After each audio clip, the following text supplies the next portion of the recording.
Hola, hola, Buenas buenas noches. noches. Buenas noches. Bueno, vamos a iniciar la reunión del día de hoy.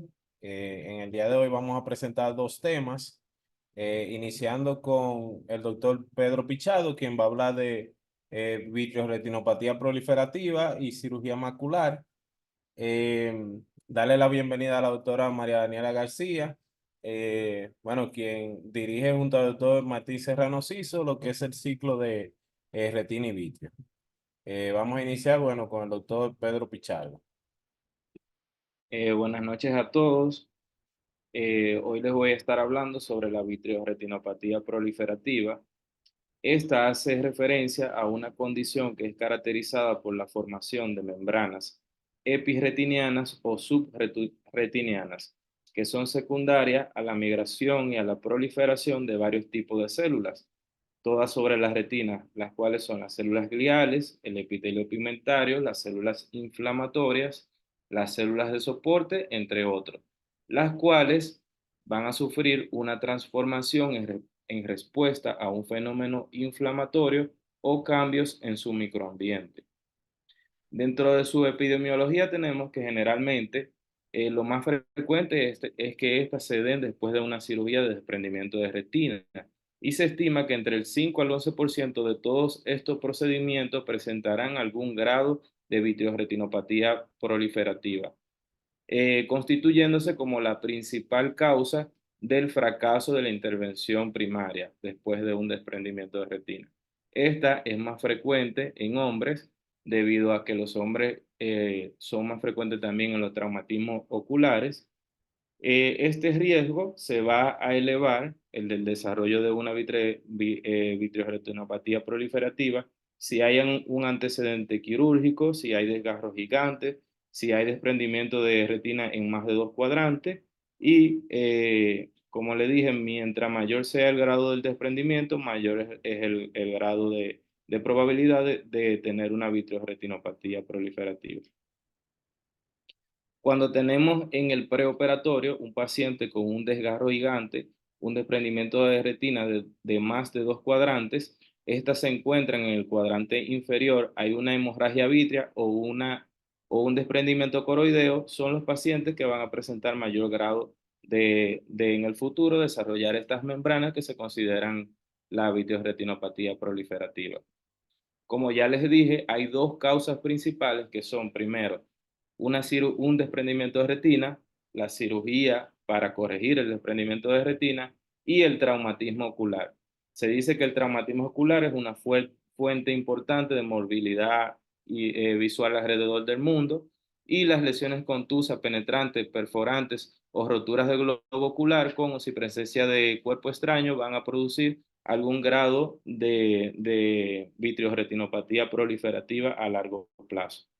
También dentro de los traumatismos infantil es más frecuente que haya desarrollo de vitreoretinopatía proliferativa porque los niños generan más respuestas inflamatorias y cicatrizan y cicatrizales mucho más mayor que en el adulto.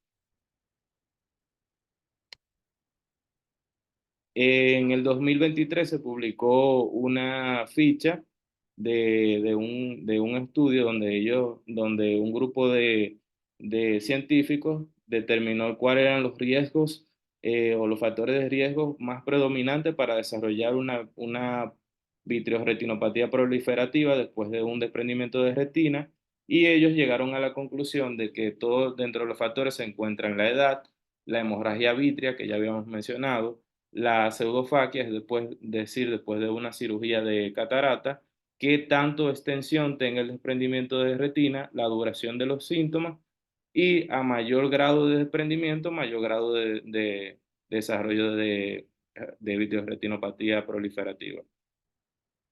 Dentro de su fisiopatología vamos a tener que no está establecido claramente cómo se desarrolla, pero según estudios in vitro se ha podido determinar que al menos se necesitan dos factores. El primero es que debe existir un trastorno en la permeabilidad de la barrera hematorretiniana, o sea, una ruptura en la cual haya un desequilibrio en esta, y esta va a originar inflamación y posterior una rotura o desgarro que vaya a poner en contacto los distintos tipos de células que hay en la retina y en el epitelio pigmentario de la retina. Aquí hay un resumen de cómo se da la fisiopatología. En primer lugar, tenemos que va a haber una ruptura entre lo que es la membrana de Bruce y la neuroretina, que es el desprendimiento de retina. Esto a su vez va a hacer que se incremente la proliferación de las células que pertenecen a la neuroretina y también que se acumulen a su vez células muertas. Estas células van a producir migración, proliferación e inflamación de la matriz extracelular, dando como consecuencia esa membrana que se considera la vitreoretinopatía proliferativa, que es consecuente después de o un desprendimiento de retina o un traumatismo o una cirugía para corregir el desprendimiento de retina. Dentro de sus manifestaciones clínicas, tenemos que estas se pueden presentar de manera casi que imperceptible para el paciente o algunas que sí afectan tanto el grado de visión, puede haber disminución del campo de la campo visual y a mayor tiempo de desprendimiento va a haber una mayor cantidad de gravedad de las manifestaciones. Como podemos ver en las imágenes, se observan distintos tipos de vitreoretinopatía proliferativa afectando el fondo de ojo. Se dice que el diagnóstico es clínico y a partir de ahí nosotros vamos a tener una clasificación. La clasificación se le han hecho varias modificaciones. La primera que se fue descrita en el 1980 hablaba de los grados de la vitreoretinopatía proliferativa y la dividía en grado A, cuando había presencia de células del epitelio pigmentario en el humor vítreo en la superficie de la retina; el grado B, que se caracteriza por la presencia de pliegues membranosos o desgarro de la cara interna de la retina; y el grado C, que se caracteriza por ya las membranas retinianas y los pliegues rígidos que van a su vez provocar tracción. Luego un grupo de científicos, que fueron el Silicon Oil Story, se juntaron y modificaron esta clasificación y le agregaron también cuando abarca según la situación anatómica anterior o posterior, y además de los grados que ya estaban descritos anteriormente. Cabe destacar que esta misma clasificación, el libro o las literaturas nos dicen que también necesitan hacer modificaciones en el futuro para considerar otros manifestaciones para poder identificar bien la vitreoretinopatía. Dentro del tratamiento tenemos que el manejo es quirúrgico.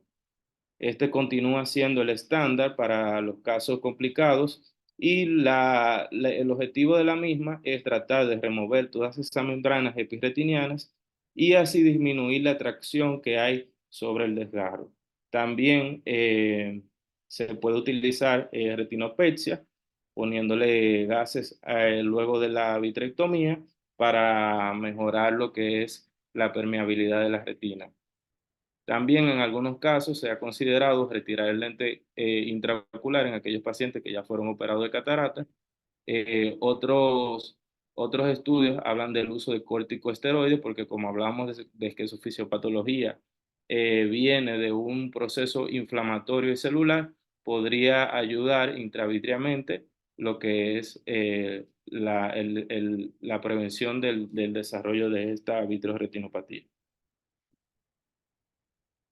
Luego de la cirugía, se dice que los índices del éxito de la cirugía fluctúan entre 60 a 80%, y solo el 40% de ellos van a tener una agudeza visual mejor de 20/200.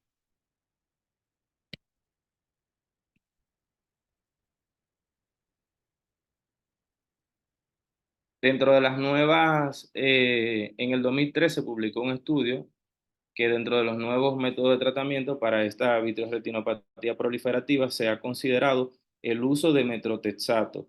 Cabe destacar que el metrotexato lo han probado a nivel in vitro y en un solo caso de un paciente que sí tuvo buenos resultados y que se puede utilizar para la prevención de este desarrollo de esta complicación. Ahora les voy a hablar sobre la cirugía macular. Como bien sabemos, hay diferentes tipos de cirugía, sobre todo para las patologías más frecuentes, empezando en primer lugar por la membrana epirretiniana que se dieron en clases anteriores. La membrana epirretiniana es un desarrollo proliferativo también de una membrana que está por encima de la membrana limitante interna de la retina, y el tratamiento consiste en hacer una vitrectomía, preferiblemente de 3 puertos. Se hace un túnel y se va a ubicar un clivaje. Luego de que tengamos el clivaje, nosotros vamos a, como sale en la imagen, a deslizar la pinza hasta levantar uno de sus bordes y se va a ir pelando en forma circular. Esto es lo que se denomina peeling de la membrana. En la actualidad también se puede hacer una limitorexia, que sería también, además del tratamiento de quitar la membrana, también quitar la membrana limitante interna.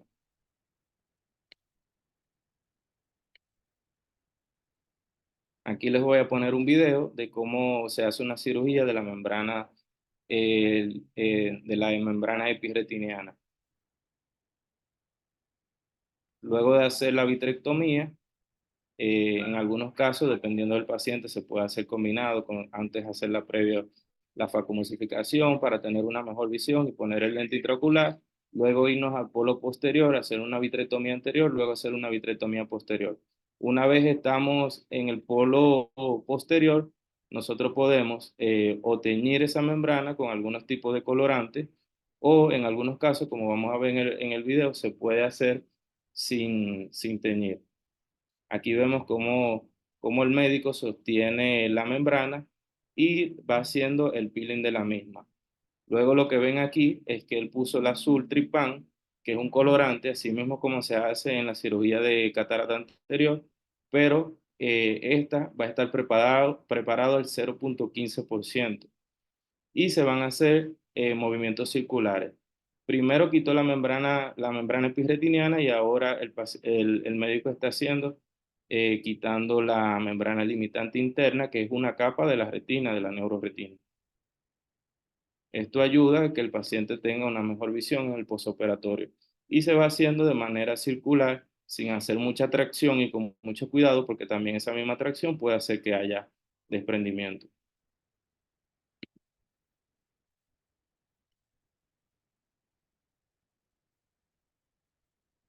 Salió un estudio en el 2023, ahora en octubre, donde se decía que una de las maneras, previo a los desprendimientos de retina, de evitar que los pacientes desarrollen membranas epirretinianas que van a tapar sobre todo la mácula, que es el centro de la visión, y entorpecer lo que es el desarrollo de su agudeza visual, es hacer el láser profiláctico. Ellos cogieron ciertos pacientes y le hicieron un láser profiláctico y se dieron cuenta que en el grupo que habían hecho el láser tenían menos riesgo de desarrollar membrana epirretiniana.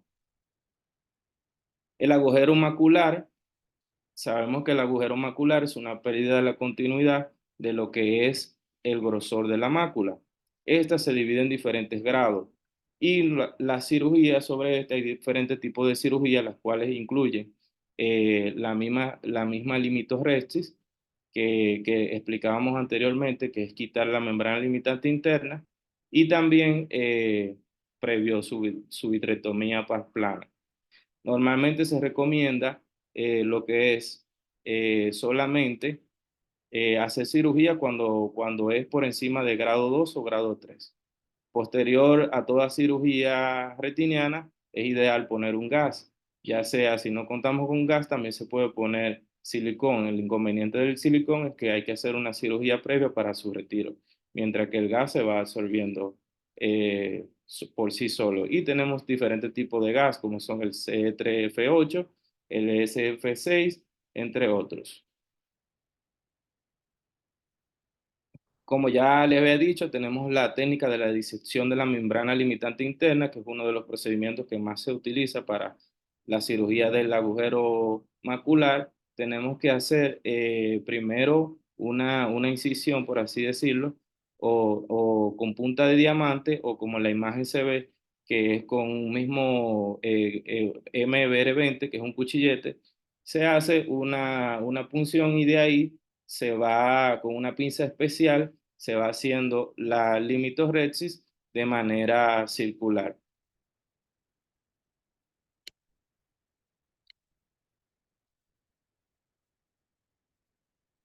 Además de la limitorrhexis, se han desarrollado otras técnicas para lo que es la cirugía del agujero macular. Tenemos entendido que hace casi 10 o 20 años no existía tratamiento o cirugía para el agujero macular y estos pacientes muchas veces eran derivados sin tener ninguna suerte. Hoy en día, además de la limitorrhexis, también tenemos lo que es la técnica del trasplante autólogo, que consiste en tomar una pequeña porción de la misma membrana limitante a uno o dos discos alejados de la mácula y poner esa membrana limitante dentro del agujero macular.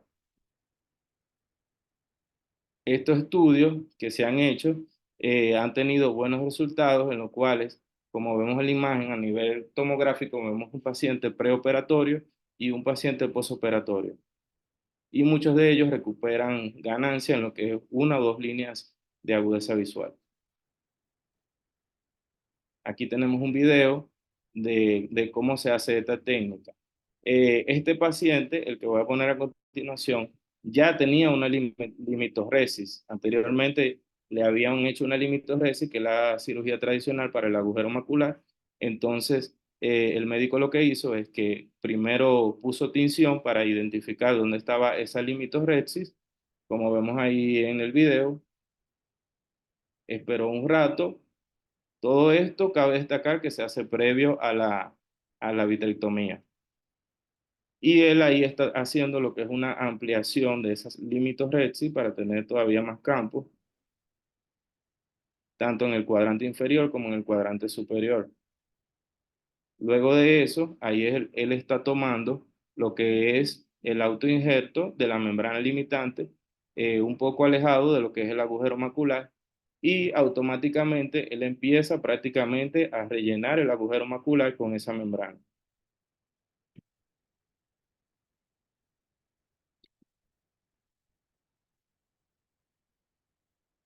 Existen otros tipos también dentro de las actualizaciones que hablan de hacer esta cirugía de agujero macular también con membrana amniótica, de la cual también estos estudios publicados recientemente en febrero han tenido muy buenos resultados.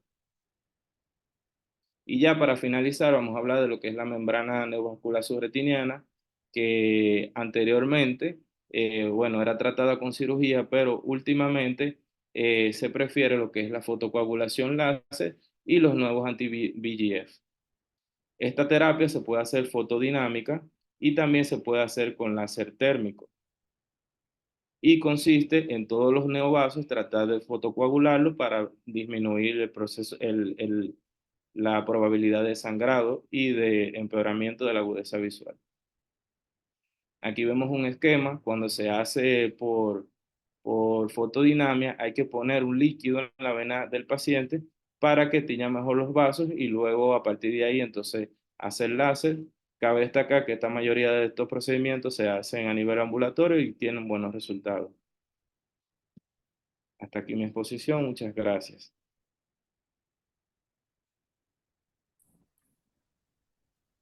Ok, gracias, doctor Pichardo. Muy buena presentación. No sé si la doctora María Daniela va a agregar algo o al final lo vamos a hacer, o si alguno tiene alguna duda.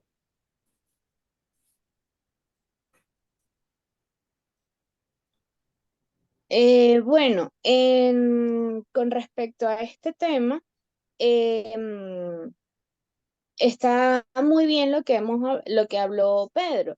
La parte de de de la proliferación vitreoretiniana, eh, esta puede ser por encima o por debajo de la neuroretina. Entonces, esto nos va a limitar la visión importantemente después de una cirugía de retina. Esto es importante buscarlo porque posterior a la cirugía de retina esto puede pasar. Entonces, si queremos poder mejorar la agudeza visual del paciente posterior para retirarle, o sea, cuando vamos a retirar el silicón, es importante, si no se evidencia eh, en el momento de la evaluación, el paciente no se le evidencia a simple vista estas proliferaciones, hay que indicarle su OCT para estar seguros y poder retirarlas en el momento de la cirugía, de extraer el silicón. En cuanto al agujero macular, bueno, ya hemos hablado de este tema, hemos hablado de la técnica quirúrgica. em, en cuanto a la proliferación en cuanto a las proliferaciones vitreo-retinianas, ahí hay que ver el grado de extensión del desprendimiento de retina y todo esto, porque bueno, se puede extraer el silicón y volver a colocar silicón si no tiene buen aspecto después de retirar toda esta proliferación, o si la retina se comporta de buena manera, se deja gas. En los agujeros maculares, sí, por lo general, se deja gas después de realizarle el peeling de la membrana limitante interna. Entonces, podemos mejorar la visión posteriormente de que se hagan todos estos procedimientos quirúrgicos. ¿Alguna duda?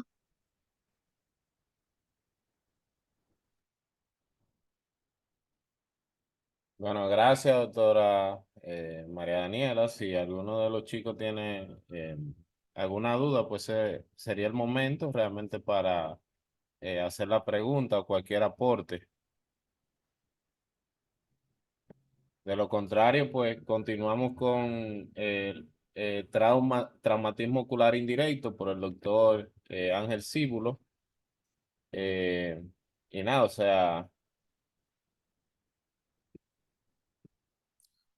Hola muchachos, ¿cómo están? Saludos. Hola doctora, buenas noches, ¿cómo están? El tema de que vamos a tratar hoy va a ser trauma ocular. Ya todos me conocen, Ángel Cíbulo, R3 del servicio. Y bueno, comenzando el trauma ocular, ya sabemos que los traumatismos oculares son uno de los principales problemas de salud pública a nivel mundial y es una gran causa reconocida de ceguera monocular que tiene repercusiones económicas considerables en este tipo de pacientes. Va a ser de interés particular el traumatismo de segmento posterior, que puede presentarse tanto en ojos con heridas oculares abiertas como en aquellos donde la pared ocular permanece íntegra.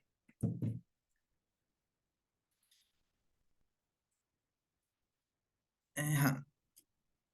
Los traumatismos oculares nosotros los vamos a dividir en indirectos y directos. Los traumatismos oculares, ya sabemos, ¿verdad? Los indirectos van a ser aquellos que sean por lo menos por un impacto en algún punto de cráneo o por alguna onda expansiva que nos genere un trauma, valga la redundancia, indirectamente sobre el globo ocular. O directo, que es por el impacto de un objeto sobre las paredes de la superficie del globo ocular. Vamos a hablar primero del trauma indirecto. Dentro de los traumas indirectos de los cuales vamos a mencionar ahorita, va a estar primero el síndrome de Terson. El síndrome de Terson fue descrito por primera vez en el año 1881 por un doctor que se llamó Litten, el cual él describió una hemorragia retiniana asociada con una hemorragia subaracnoidea. Esto lo describe en su literatura alemana. Sin embargo, la descripción del doctor Terson de hemorragia vítrea posterior a una hemorragia subaracnoidea en el año 1900 es la que se quedó asociada a este síndrome. Este síndrome de Terson al inicio se definió prácticamente como la presencia de hemorragia vítrea en asociación con una hemorragia subaracnoidea. Hoy en día abarca cualquier hemorragia intraocular, pero por lo general principalmente una clásica subyaloidea. Esta va a estar asociada con una hemorragia intracraneal y a una presión intracraneal elevada. Se ha descrito también con mayor frecuencia como hemorragias subaracnoideas posterior a aneurismas cerebrales. Este tipo de pacientes nos va a generar una clínica de una agudeza visual de 20/20 a cuentadedos. Y se ha descrito también el desarrollo de vitreoretinopatía proliferativa y de membranas epirretinianas, en estos casos con ocivitrectomía, así también como las persistencias por meses de la hemorragia vítrea, lo cual es un punto a favor para intentar con estos pacientes realizar una vitrectomía temprana. Otro de los traumatismos indirectos va a ser el síndrome del niño maltratado, el cual este se describió por primera vez en el año 1960. En México se informó el primer caso de este síndrome en el año 1966, aunque por desgracia aún se desconoce su estadística con este tipo de pacientes. Cerca del 40% de los niños con abuso van a presentar lesiones oculares. Este tipo de pacientes, los más afectados, van a ser varones menores de 6 meses de edad. Se pueden observar hemorragias retinianas hasta en un 50 o un 80% de los niños sacudidos y en un 11 a 23% de niños con maltrato de cualquier tipo. También vamos a encontrar en este tipo de pacientes ifema o hipofagma, nistagmo, traumatismo periorbitario, abrasión corneal, entre otros. Este tipo de pacientes menores de 3 años con hemorragia y traumatismo craneoencefálico es patognomónico, todas estas signos y síntomas que acabo de decir ahorita. Se va a resolver todo esto durante las primeras 6 semanas. Y bueno, otras causas de hemorragias retinianas también puede ser leucemia, maniobras de resucitación cardíaca, traumatismo accidental, hipertensión arterial maligna, trombocitopenia y aumento de la presión intracraniana. También vamos a tener dentro de los traumas indirectos la retinopatía de Purshare. Esta fue descrita por primera vez en el año 1912 como un síndrome de pérdida brusca de visión asociada a un traumatismo cráneoencefálico grave. Aquí vamos a encontrar, como podemos observar en las imágenes, hemorragias intrarretinianas y preretinianas por trastornos de la red capilar, edema de disco, edema macular y retiniano generalizado, múltiples parches blanquecinos peripapilares que vienen siendo las manchas algodonosas. Los síntomas en estos pacientes por lo general suelen ser durante los primeros 4 días y pueden ser bilaterales y asimétricos. También cambios similares a la retinopatía de Purshare se ha descrito en presencia de pancreatitis aguda, embolia grasa, embolia de líquido amniótico, preeclampsia, hemólisis, trastornos reológicos y enfermedades autoinmunitarias como el lupus eritematoso. En general, la retina periférica en estos pacientes suele permanecer intacta y en la FRG, en la fluorangiografía, se van a observar focos de oclusión. Las lesiones desaparecen en semanas o meses. Con la clínica, la agudeza visual en estos pacientes va de 20/200 a cuenta dedos. Aun cuando el fondo de ojo puede parecer normal, puede existir migración de pigmentos y ocurrir atrofia óptica. Entonces hay que estar muy pendiente con estos pacientes porque no puede dejar secuelas funcionales permanentes. Y ahora hablamos de los traumatismos indirectos, vamos a hablar un poquito con respecto a la clasificación, ¿verdad? Porque de los directos, esto se va a clasificar en cerrados y abiertos. Para esta clasificación vamos a tener la clasificación de Birmingham, que esta fue elaborada en el año 1966. Esta es una clasificación estandarizada de traumatismo ocular para unificar la calificación de las lesiones oculares, con la finalidad de facilitar la comparación entre los diferentes estudios. Esta clasificación prácticamente fue la base para la integración del sistema de clasificación de lesiones mecánicas oculares. Fue publicada en el año 1997 por Pierre Amici, que es útil para evaluar el estado funcional del ojo dañado. Este sistema también se conoce como la terminología de Birmingham. Es Birmingham Eye Trauma Terminology. El sistema evalúa 4 parámetros, que van a ser 2 anatómicos y 2 funcionales. Este cuadrito, pues prácticamente lo hemos visto ya en muchas oportunidades. Vamos a tener el trauma abierto, los traumas cerrados, y se van a dividir, los parámetros van a ser el mecanismo de la lesión, la agudeza visual del paciente, si presenta defecto pupilar aferente relativo o no, y la zona en donde puede estar el daño de la lesión. También vamos a tener otra clasificación que va a ser la OTS. Esta, con fines de pronóstico, se va a emplear el Ocular Trauma Score, que es el OTS, que es una escala prácticamente para estimar la probabilidad de que un ojo lesionado alcance un determinado rango de función visual después de un tratamiento. El OTS parte de asignar una puntuación de la agudeza visual del ojo lesionado, a la cual se le va a sustraer la puntuación cuando existen lesiones que deterioran el pronóstico. Una vez sustraída la puntuación correspondiente a las lesiones, la puntuación corregida se ubica en una de las 5 categorías que podemos observar aquí abajo, para cada una de las cuales se ha estimado una probabilidad de alcanzar una visión final. Por lo menos el paciente tiene una visión inicial de que no tiene percepción de luz. Aparte de eso, tiene una perforación. Entonces, si está sin percepción de luz, ya tiene una puntuación de 60. Si el paciente tiene una perforación, ya sería menos 14. Entonces, 60 menos 14 ya quedaría entre el rango del 0, un ejemplo, de 0 a 44. Entonces, tiene una escala de OTS de 1. Entonces, ¿qué es lo que quiere decir? Que el paciente, por lo general, sin percepción de luz, va a haber una probabilidad de un 74%. Y vemos 20-40 o mejor, va a haber una probabilidad prácticamente del 1%. Eso es prácticamente lo que quiere decir la escala de la OTS. Aquí prácticamente tenemos las zonas de las cuales estábamos hablando en el traumatismo abierto. La zona 1 que va a abarcar lo que viene siendo la córnea. La zona 2 que es hasta 5 milímetros posterior al limbo. Y la zona 3 más de 5 milímetros posterior al limbo. Ahora vamos a hablar del trauma directo contuso. Ya vamos a decir cuáles son las diferentes patologías que nos pueden ocasionar este tipo de trauma. Vamos a empezar primero con la corioretinitis esclepofrénica, que esta prácticamente es una lesión poco frecuente de la retina y la coroides. Esta es causada por un traumatismo no penetrante ocasionado por un proyectil de alta velocidad. Desde el punto de vista clínico, en este tipo de pacientes se va a observar como una zona de ruptura de la retina, que junto con la coroides se van a retraer hacia el polo posterior y va a dejar una zona de esclera descubierta, cuya localización coincide con el punto de impacto. En este tipo de pacientes, la hialoide va a permanecer intacta. Estos pacientes pueden presentar neuritis, hemorragias, edema, etc. El patrón de lesión va a seguir el trayecto de la onda mientras estaba en desaceleración. En la histopatología se va a observar una ausencia de la retina, la membrana de Bruch y la coroides, que prácticamente van a ser reemplazados por tejido conectivo laxo y denso. En la zona más posterior de la lesión vamos a observar tejido fibrovascular que se va a extender desde la coroide hacia el espacio subretiniano y va a estar recubierto por epitelio pigmentario de la retina y membrana basal engrosada. Vamos a tener la conmoción retiniana, que este también se conoce como edema de Berlín, que esta fue descrita por primera vez en el año 1873.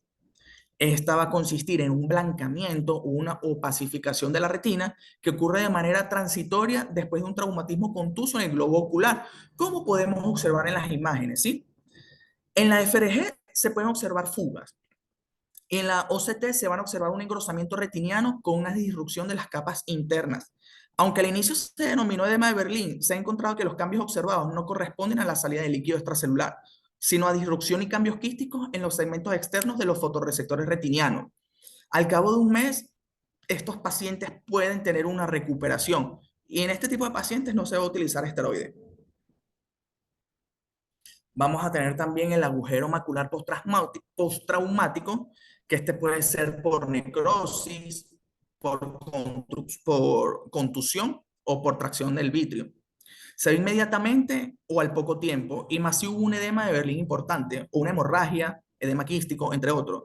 El tratamiento con este tipo de pacientes es vitrectomía y la colocación de gas. Vamos a tener también la abulsión del nervio óptico, que esta fue informada desde el año 1903 por un doctor que se llamó Salzman.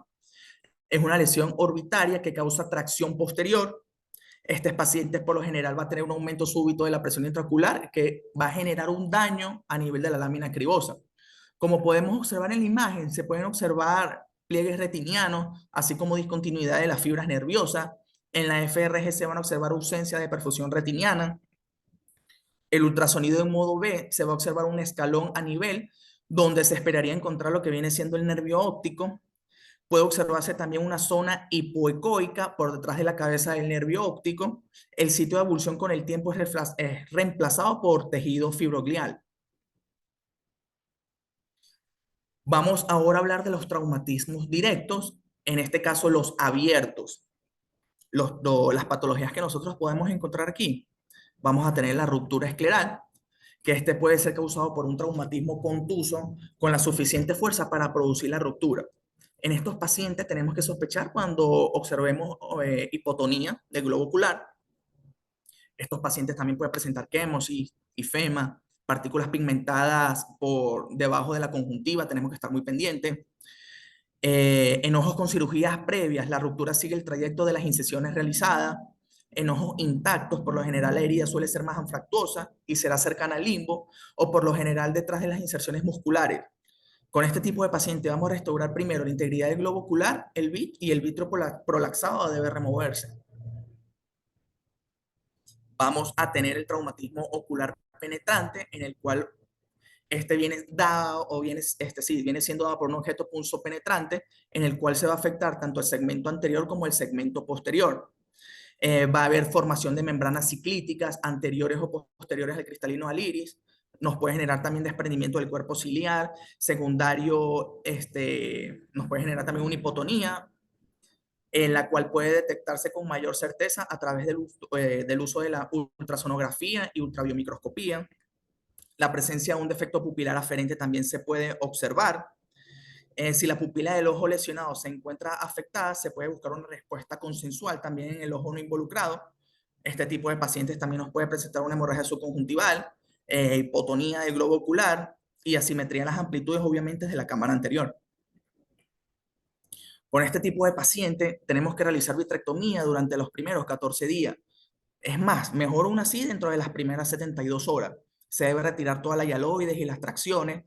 A veces se amerita con este tipo de pacientes realizar láser, porque nos puede generar complicaciones como endoftalmitis, cuerpo extraño, uveitis, oftalmias simpáticas. Si la córnea en este tipo de pacientes se encuentra opaca, se puede retirar el epitelio corneal. Si la opacidad viene siendo por pliegues, en la membrana de DSM se puede aplicar viscoelástico en la cámara anterior y el endotelio corneal para así tener una mejor visualización. Por lo general, este tipo de heridas las vamos a cerrar con nylon y la conjuntiva con Vicryl. Y también vamos a tener los cuerpos extraños intraoculares.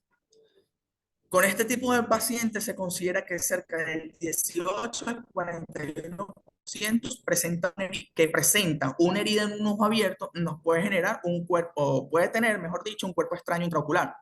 De manera habitual, este se va a presentar en heridas penetrantes, en varones jóvenes y en accidentes relacionados al trabajo. Cerca del 80% van a estar relacionados con martillado de piezas de metal.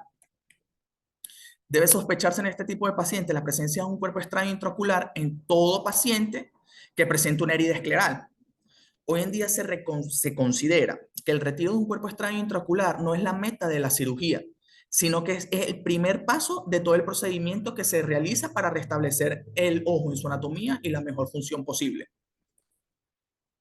En un cuerpo extraño intraocular que involucre el segmento posterior, es importante no solo retirarlo, sino que también debe extraerse el vitro involucrado en el trayecto, la hialoides posterior y recortarse el vitro encarcelado en la herida. Hoy en día se prefiere realizar una vitrectomía con la extracción controlada del cuerpo extraño intraocular utilizando las pinzas del cuerpo extraño. Y el cuerpo extraño intraocular y el vitrio debe enviarse a un cultivo para adelantar el diagnóstico en caso de que pueda presentar una endoftalmitis. Si existen heridas en la retina, este se debe rodear con láser, en especial si están en la periferia. Aquí tenemos la biografía y muchísimas gracias.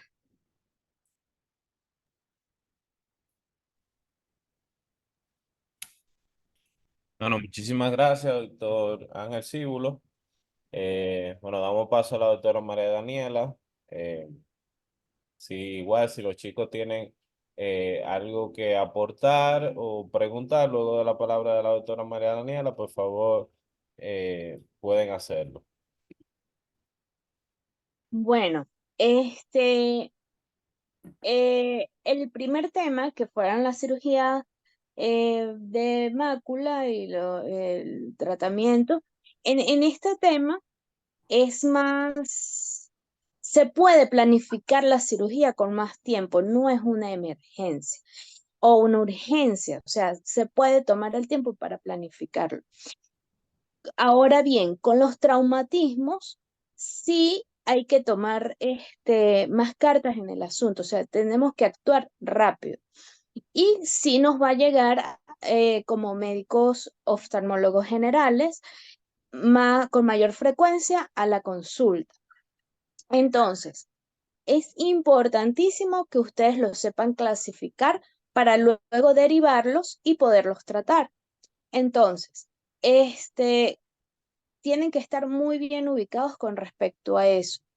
Cuando a ustedes les llegue un traumatismo y no estén bien claros cuál fue el mecanismo que lo produjo, deben de indagar bien. ¿Por qué? Porque muchas veces los pacientes o fue por un accidente automovilístico o están en alguna riña, entonces no se sabe bien el mecanismo de acción de cómo se produjo el traumatismo, entonces ahí hay que indagar más. Cuando ustedes tengan un traumatismo ocular y como dice Ángel, tiene hipotonía, tiene pliegues endésemes, hay tracción pupilar, tienen que examinarlo muy bien porque puede haber una herida escleral por debajo de la conjuntiva. Entonces, al tener esta esta sospecha de que no es cerrado, sino puede llegar a ser abierto, pero está enmascarado, entonces cambiaría el tratamiento, ¿ok? Entonces, bueno, cuando vayan a hacer, cuando vayan a la emergencia, ustedes van colocándole su esteroide, su antibiótico y todo esto para evitar las complicaciones de estos traumatismos. Cuando vayan a la cirugía también tienen que llevar ya una planificación de qué es lo que ustedes pueden esperar y llevar todo para la mesa, que todo quede, que no les quede por fuera, mire, hubiera hecho esto, hubiera hecho lo otro, entonces llevar su planificación para un mejor tratamiento al paciente. ¿Alguna duda? Que los muchachos, los R1 deben tener un examen ahorita a las 8.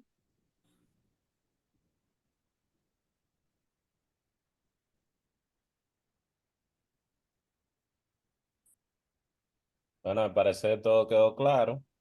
Recordar que mañana tenemos nuevamente una reunión a las 7 de la noche para ver los temas que ya faltan para agotar el ciclo y que el día lunes concluimos con el examen final. Exacto.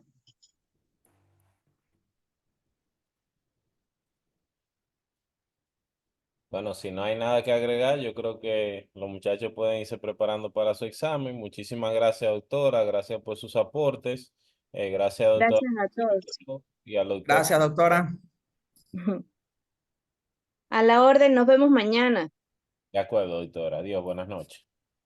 Igual. Buenas noches.